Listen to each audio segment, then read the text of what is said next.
Hello, everyone. How's everyone doing tonight?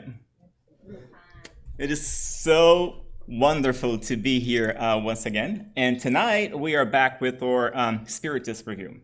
For those of you who haven't been here before and who are not familiar with our format, the Spiritist review is about you. It's about the questions you have, the things you want to know. So we have a topic, and we count on you asking questions or participating with us. We are here to answer your questions, to talk about the things that are important to you that you maybe quite don't understand or you want to explore a little bit more.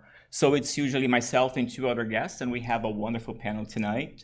And we always follow a certain pattern. So it is a continuous study, but even if you haven't been here before, there is nothing for you to know from previous episodes. And this is our brand new episode from this year, the very first one, and I'm very excited about this. So we know that we come from the spiritual world, right? That's where we are born. That is our true home. But as a spirit, learning and growing, we have to have experiences in the matter, right? In the material world. But while we are here, we are momentarily disconnected from our home, right? From the spiritual realm. But every now and then, we might get a glimpse of the other side. Maybe it comes to us as a thought, right? Maybe you kind of hear a whisper or you have a dream. So everybody, if you ask everyone has had some sort of experience like this, maybe something very simple, right? But there are certain people that are able to connect more with the other side, right? They function as a link between this world and the spiritual realm. And last time that we were here, we learned that spirits can influence our lives, right? They can influence our thoughts or actions, in many, many ways. But there are people that also relay messages from them that kind of work as a messenger, right? So a link between the material world and the spiritual side. But how do they do this, right? Who are these people? How do they become this link? Do you guys think that they have superpowers? Can everybody do it? Is it something that you can practice, right? And then there are other people that have a stronger connection that doesn't really function as a link to somebody else, but receive direct inspirations to themselves. And throughout history, we can see this, right? Some examples that are believed to have this strong connection with the spiritual side would be Socrates, Nikola Tesla is another one, Leonardo da Vinci, right? So there are many examples throughout history. So tonight, this is exactly what we're going to be talking about this wonderful and intriguing world of mediumship and mediums.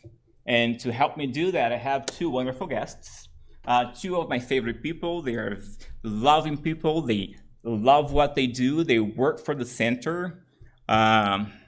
She works with animals. He talks to animals, which is incredible.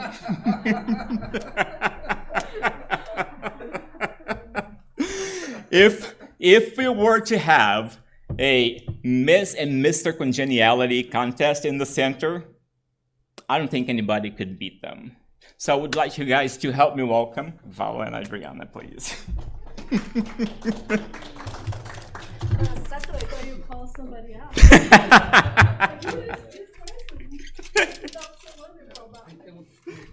Yeah, sure. There's a backstory to this talking to the end. Yeah, you better tell before I call you to come to work with me. I don't want to take too much time. If I speak like this, can everybody hear me? Sure. Is that okay? No? How about now? Yep. Yeah, the recording. Very good. Okay, so because tonight is about you and what the questions and curiosities that you have, I would like to start with a question. Can anybody tell me what mediumship is? What is your understanding of mediumship? There is no wrong or right, where it's just a conversation. Someone can have communication with spirits. Okay. Doesn't matter by which way. Doesn't matter by which way. Very good. Enzo, how about you? What's your understanding of mediumship? Yes. Wow, it's hard. But I think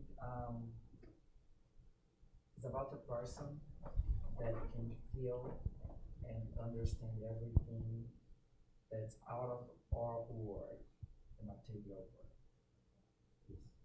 Very good. So something that is outside ourselves, right? That is in a different realm. And somebody who is able to comprehend that and understand that. Very good. Well, could you elaborate a little bit on mediumship? What your understanding is, what Spiritism teaches us about mediumship? I think one good way is like I have small children, so sometimes cannot be talk too much, gotta make it simple terms. So mediumship, like the word says medium, it's a medium. So it's like you can see like you're in the middle of two things that happen. So you're in the middle. So you're in the middle of the spiritual world and you're in the middle of the material world. The second way is like a medium, it's also like an instrument, like a conduit, like electricity. You don't see it, but you feel it. You know that it's a power. But electricity by itself would not light a light. Electricity has to go through a conduit, which is like a wire, right? So the wire, and the wire, it enables that invisible force to manifest itself and to reach its objective. So when we turn on the light, the electricity, of course, there is a source, right? So the electricity goes through the wire and it gets to the light. So the medium is that wire. That's what the medium does. It is like neutral, but so important. So because of the conduit, that invisible force is able to manifest itself. That's pretty much my overall. Yeah, so.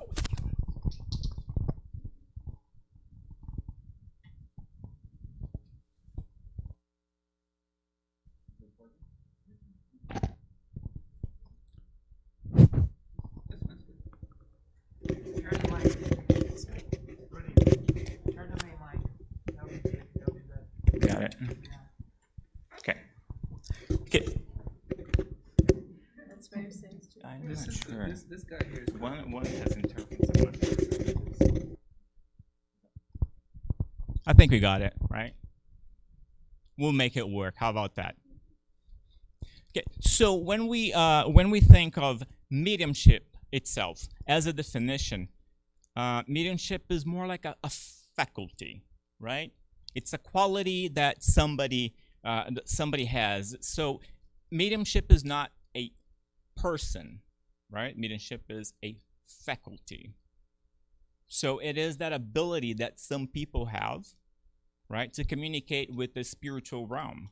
So it is that communication between the discarnate and the incarnate one. So that faculty is what we call mediumship, right? Now, when mediumship manifests itself, what do you guys think? Does it happen the same way for everyone? So does it have a certain way to start and to manifest itself? Would it be the same for everybody? So if we had different mediums here today, did they all start the same way? What do you guys think? No? No? Peter?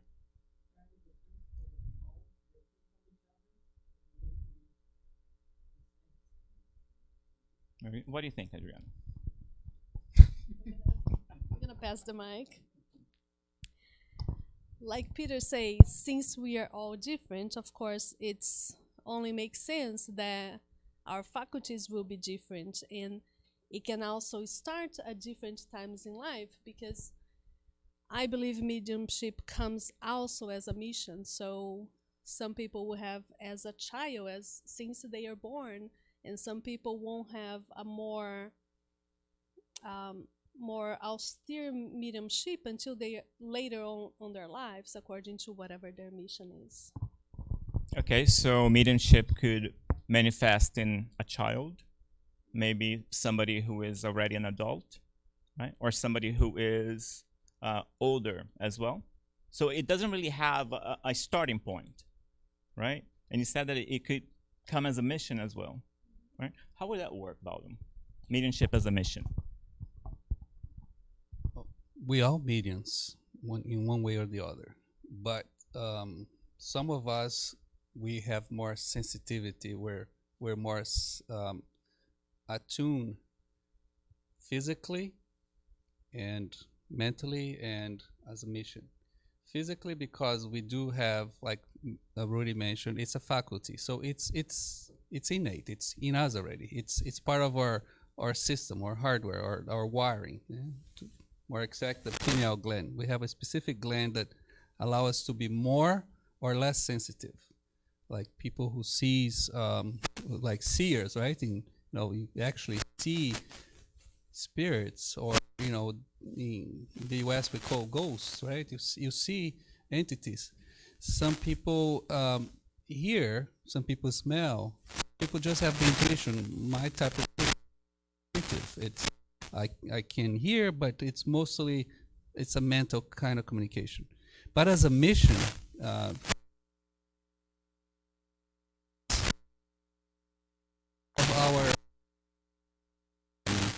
we probably misuse kind of our faculty in the past, or we miss opportunities that we were to unite people.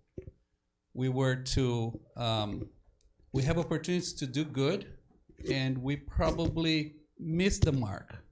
So when we are back in the spiritual world, we kind of review our lives, and we look at ways for us to improve and be better morally in every way. And usually people who's got this kind of mission is because they also have a vocation. Like, we know people have a vocation to do certain things, so it's part of our character as well. But as far as a mission, it's more like in our own way to talk to God, to talk to our more superior friends and instructors in the spiritual world. They will say, look, this is part of your character. You're a good communicator. Look how things happened before. There are ways for you to repair and do better. And mediumship is going to be the channel for you to do that, because you have this faculty will work better for you, and you can make the most of it. So then we make sort of like a commitment. We kind of design how things will go. Some of them are not because we know, it's because it's in the superior spirits that are working with us, call it our guardian angels. They will help us choose the best path. Mediumship will help us in that path. It will help us redeem, because we are always going to be connected to something that it's going to be a little more difficult for the regular person too. However, we're going to be accounted for that special, gift, that mission that we have. Peter.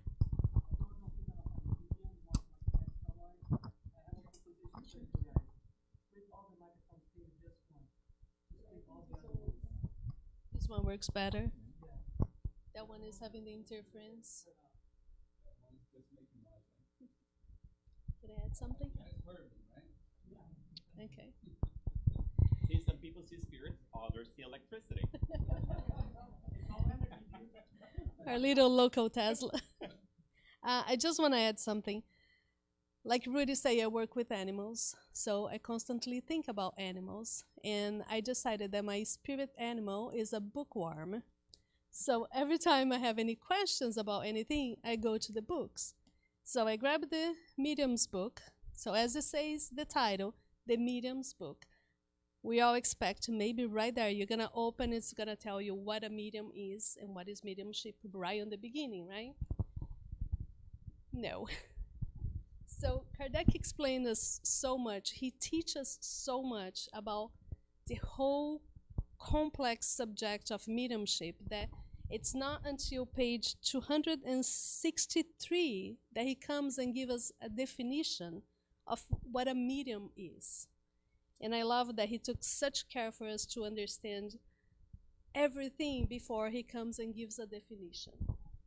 And do I have time to read just a tiny little passage? So he says here, every individual who senses the influence of spirits to any degree of intensity is a medium. This faculty is inherent to humankind. It therefore does not constitute any exclusive privilege, and there are very few individuals who do not possess it, at least in a rudimentary state. Thus, we can state that everyone is a medium to a certain degree. So here he goes on later explaining. So we can all understand that, like Rudy said on the beginning, at one point we have a dream that ended up kind of coming through later on the week, or we may have a sense of thinking about somebody very strongly and then the person calls you. So we do have some kind of connection that goes through the spiritual world. But when we talk about mediumship here in the center, most likely we're talking about those persons that have a more, how can I say, a more evolved sense of mediumship, are the ones that can really truly connect through one or many faculties. So will be, some people can hear, some people can talk, very ostensive. I think that I can jump into what you're saying and just expand a little bit. So the way that Adriana was explaining is perfect, right? We all have some type of mediumship, right? Just for being human. We are a spirit. So obviously when we are incarnate, we are no longer spirits. We are still spirits. All it is that our connection with the spiritual side is, there's a veil in front of us, right? So we don't have direct access to it. So we all possess a certain level of mediumship. But Kardec goes a little further and expands and says that although we all have some type of mediumship, there are certain individuals, which is what Adriana was saying, right, that can be considered mediums. So there's a little bit of a different definition to a medium, right? So a medium is a person or someone who has that capability of connecting to the spiritual side a little bit more developed. Ostensive is the word that we use very frequently, right? So everybody possesses a little bit of mediumship, but a few individuals are considered actual mediums. Mediums have been all over the internet and TV nowadays, right? It has become very popular. People are making a lot of money out of mediumship. There's, the Hollywood medium. There's mediums from all over the place. You turn the TV and there are mediums, right? And people are getting used to consult with mediums. Some of them still get the mix. They kind of mix a psychic person with a medium, right? There's a little bit overlapping, but they can be very different as well. But do you guys think that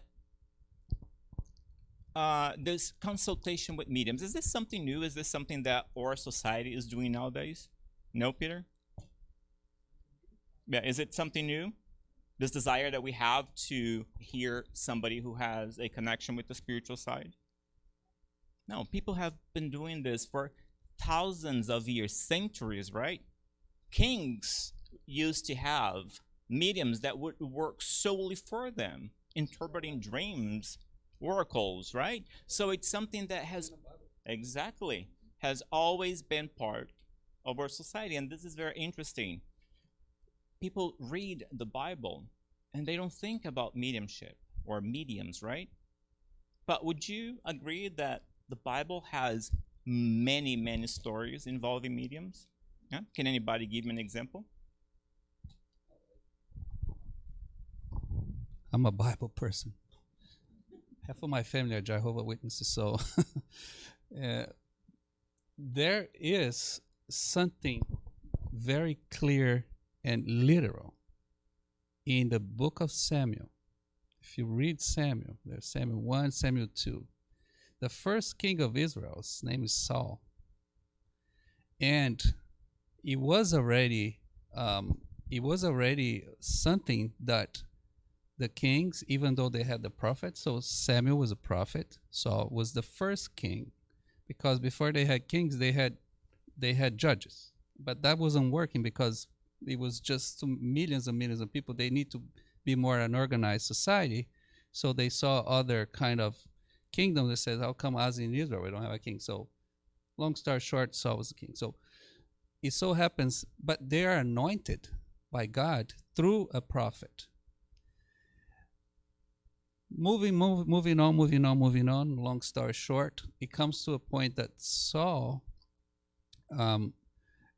they were in wars the whole time. They were in wars with the Philistines. They were in wars with, Saul is for you to have an idea, Saul was the one that was the predecessor of King David. So Saul was a medium himself. So they had in their courtship, they consulted, they throw like a dice to know yes or no. Should we go to war today with the Philistines? Yes or no?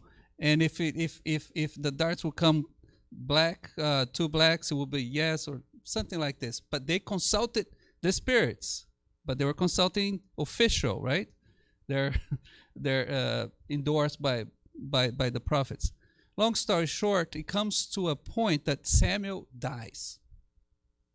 And they were in a mess because the other, I believe the Philistines, they were to have another war, but Samuel was not there to be the official God's intermediary. So he says, I cannot consult. The darts was not giving any luck for them. It was not giving any answer. So he didn't know what to do. So there was a medium lady that was already forbidden to act as a medium and provide any advice to anyone. She was not an oracle. She was a medium. And she was already not acting. He goes to her house and says, I need to speak with Samuel. But Samuel is dead. Says, I know you're a medium, and I want to talk to Samuel. And she says, but you issue a law that as mediums, we cannot do that anymore. We cannot practice mediumship. And he goes and says, I'm the king. I issued that law. I'm telling you, I need to speak with Samuel. Can we move on with the program here? She says, okay, Mr. King, you're the king. And she's done her prayer and everything. Not only he spoke with Samuel, but Samuel materialized. And everything I'm saying is written in the book, in the Bible. Old Testament, Samuel 1, Samuel 2. This is in Samuel 2 because the first part. Yeah. So Samuel, he was dead. He materialized and says, you're going to lose the war. You're going to die because you didn't listen to God. You were bad king, yada, yada, yada. And everything that Samuel said, it happened. And why would Moses, which Moses had, so this is much after Moses, right? He says, do not talk with the dead. How come this was allowed to be and it's there in the Bible, and then say, no, don't talk to the dead? How come it was possible? Oh, Saul was a bad king. That's why he talked to the dead. He did all of this. That's why he lost the war. It's a bad guy. It's not so, not so. So later on, that was the same Samuel that when a little kid, 14, 15 years old, that was like they had the army against them, and as Goliath was there in front of them, I'll fight your best fighter, and whomever wins will win this war. And this little kid comes with David and says, I'll fight him. I have God with me. And everybody's like, you crazy? This little kid, he couldn't even handle a sword. And he says, I fought lions in name of God. So at that time, that was one of the biggest revelations. Saul says, you know what? He is with God. I'm gonna let him do it. And that we know the story of David and Goliath, and did it. Yes. That's a very interesting story. I want to make a segue. So that's the perfect example of how the spiritual world can influence the material world directly, right? Now, you mentioned that she would see spirit, right? So do you guys think that every medium sees spirits? Are all mediums the same? When you possess the faculty of mediumship, anything that Valdo as a medium can do, Adriana as a medium could do, as an example. What was that? Gilma.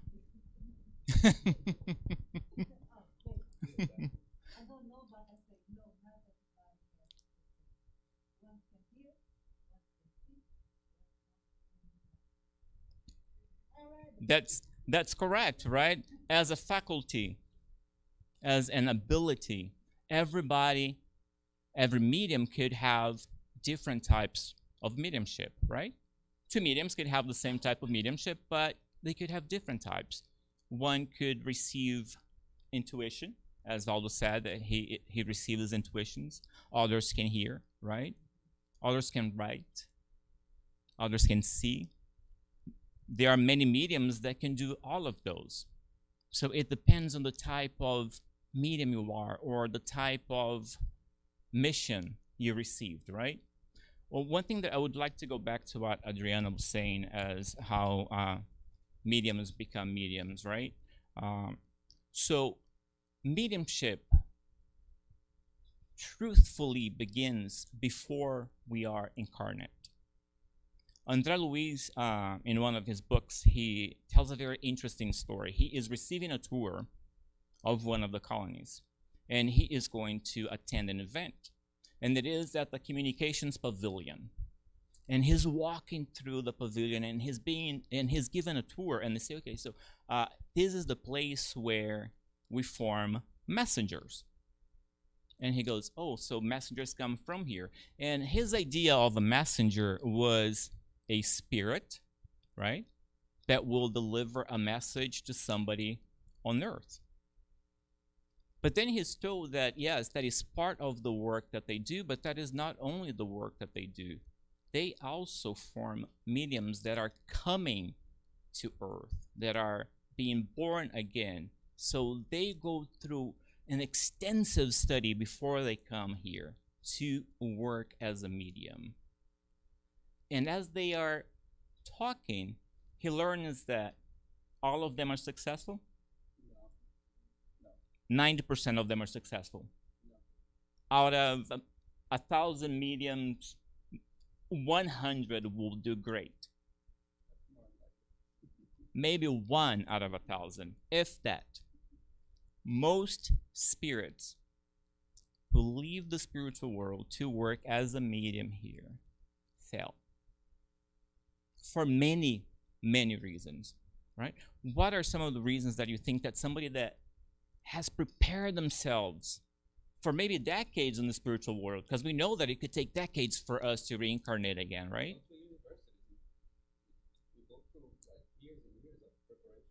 And we come here and we fail. And it's not like, oh, I did a bad job. No, completely failed.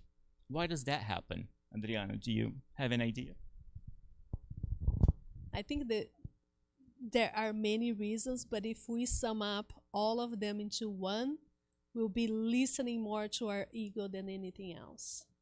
So mediums may fail because they just don't want to do anything anymore with that. They incarnate here and they say, you know what? I rather stay home and watch football.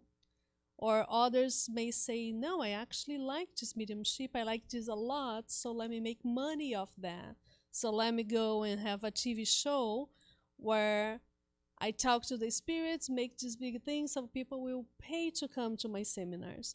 So there are many reasons that may happen, and it could be something as simple as not wanting to do the quiet work of mediumship, because like we were saying before, there are many ways that a medium can be a medium, and a lot of them are very quiet behind the scenes, donating energy. And I'm pretty sure you guys wouldn't know here in the center who is a medium or not and what they do, because it is a quiet job that you do out of love for everybody as a brother and sister. So a lot of people don't want to put, now it's about 5-6 years of study into something that nobody will know about it. So comes back again, a lot of that can be summed up to our ego. Yes, please.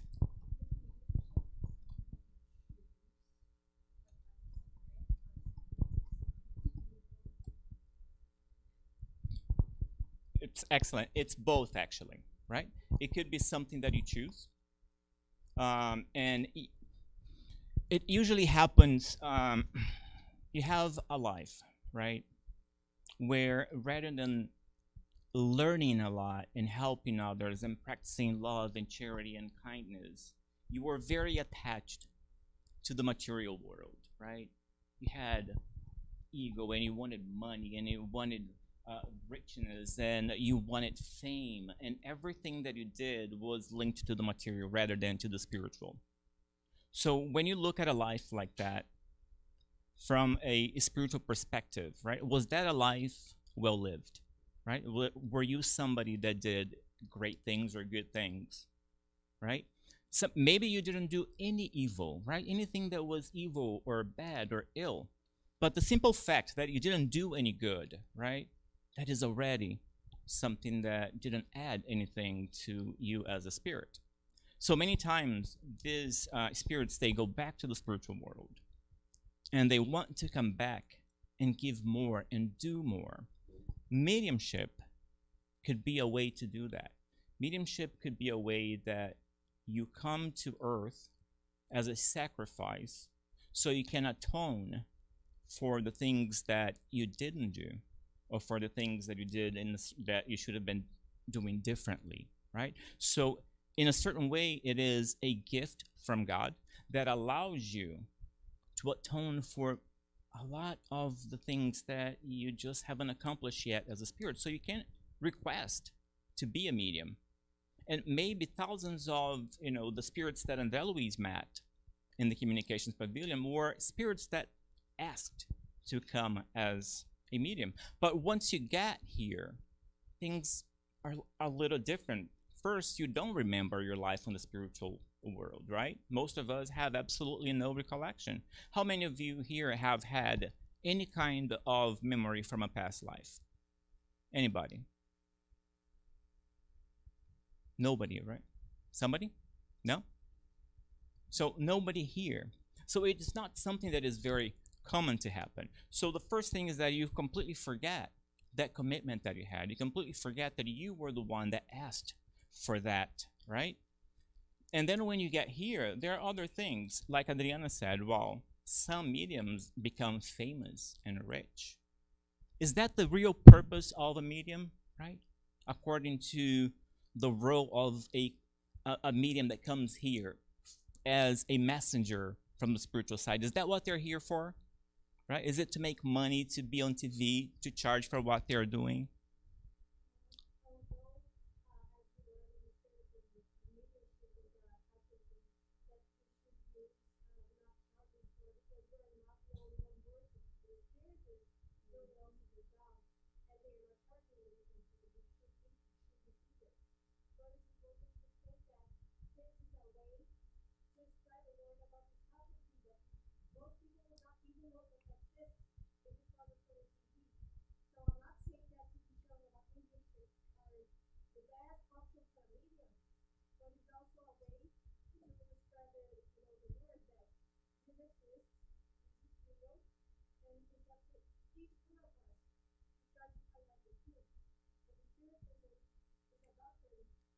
showed us that this knowledge, is based on the study on cardiac work, which is wonderful. So I think that the TV, again, helps to spread the word.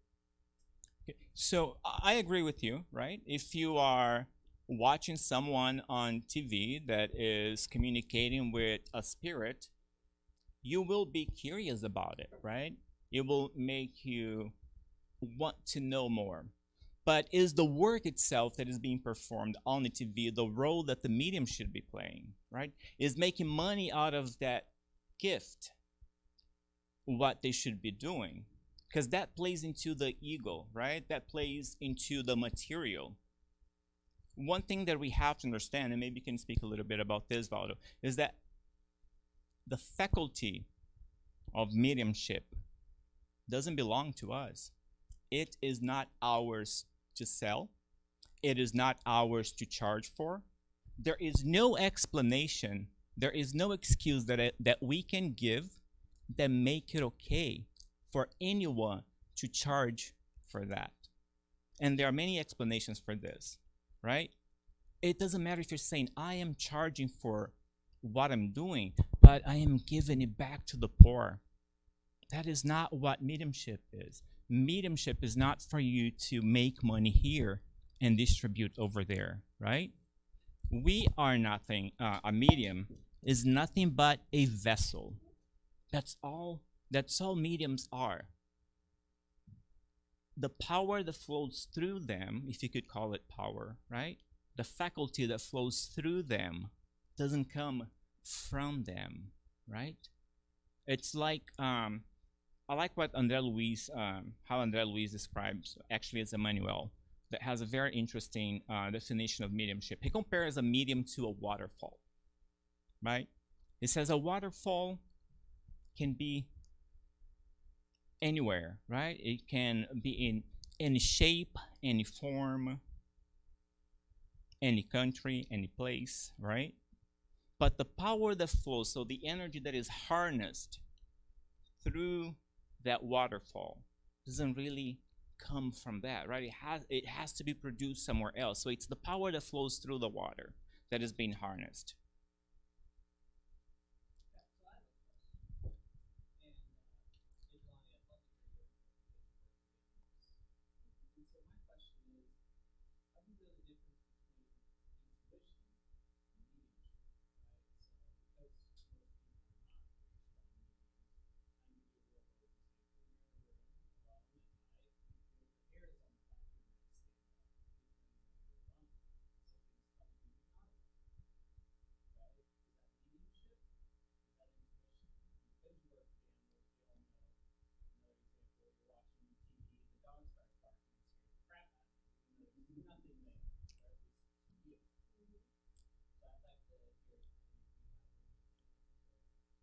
I was really afraid you're gonna ask about those mediums that do talk to animals, which I've seen on TV, and it sounds funny to me. But I think your question about it is intuition or mediumship. I would change that it is intuition or is it my imagination? Because the intuition, it is already a part of your mediunic faculties. So the hard part there will be to discern, is that coming from somewhere else or is that coming from me?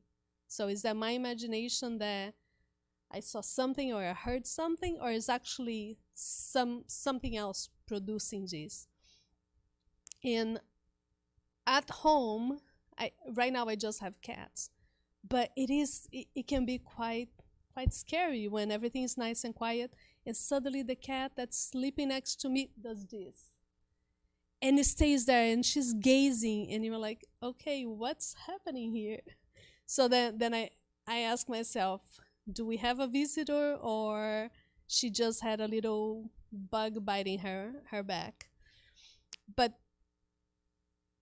this will, for you to know the difference, will be, at least for me, will be through studying and knowing what is your common normal thoughts, your imagination. Usually you know yourself well enough to be able to discern, this idea just came to me and it's completely alien to my train of thoughts, my pattern of thinking.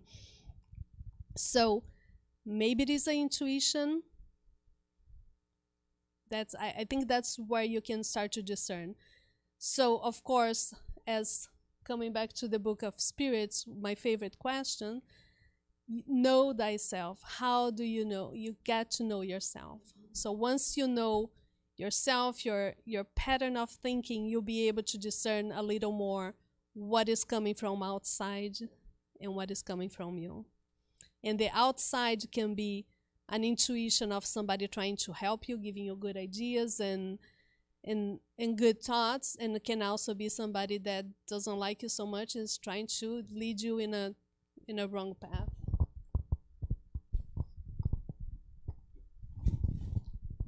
I would just add that there is that kind of mediumship that we call it daydreaming, and I am big daydreamer. My wife is here; she can tell.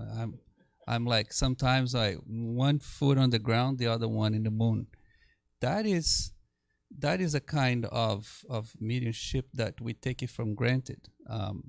So one of these days I was daydreaming. I was in a walk. I'm gonna need to tell the story about the squirrel because we're talking about mediumship with animals, right? So I'm taking a walk, and that's also intuition, because your mind goes to places sometimes that it's like it's attracting to it. It's like Will here is an artist. I'm sure you can relate to this, because artists also daydream in a sense, like there is some way that we're connected to some magnetism in the world, in the universe, or nature around us, or even people around us, that take us to some place and enable us to to see things and to imagine things, and that's some kind of intuition.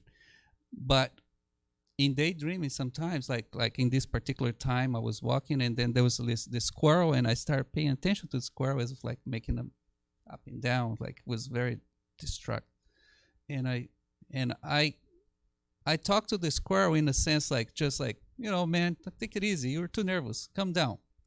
I initiated a conversation. Why did I do that? The squirrel comes back to me and said, "You don't know what you're talking about."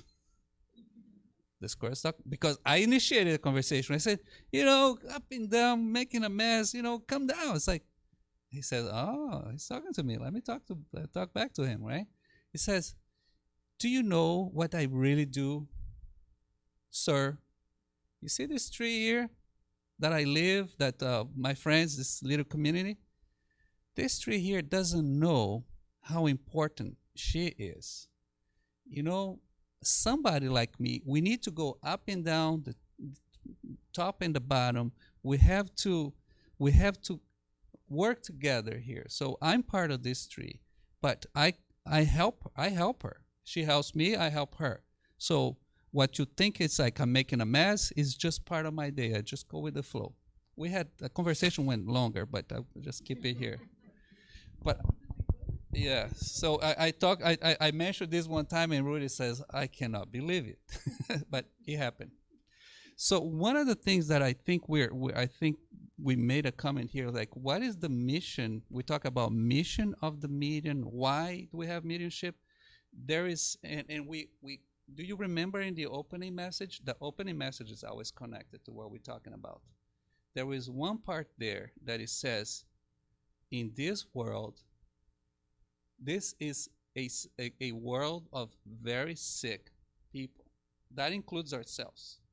So sick, not necessarily just sick on the outside, on this, on our bodies, but we are sick in a sense that we are incomplete or lonely or needing something else. And the spiritual world, which we don't see, we cannot touch, works side by side with us.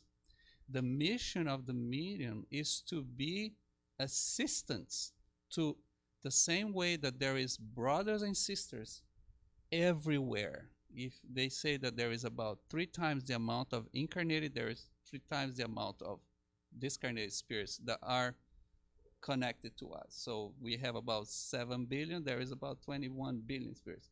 So there is this whole life. We need to do the same thing as doctors and nurses do to help people who are in need.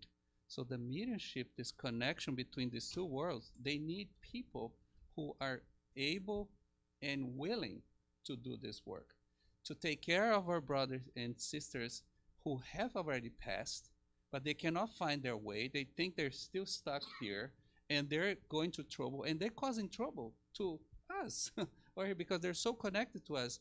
Sometimes it's not even because they want to, it's because we are pulling them close to us because we cannot disconnect. Yes, Will.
Yeah, it could actually be several things, right?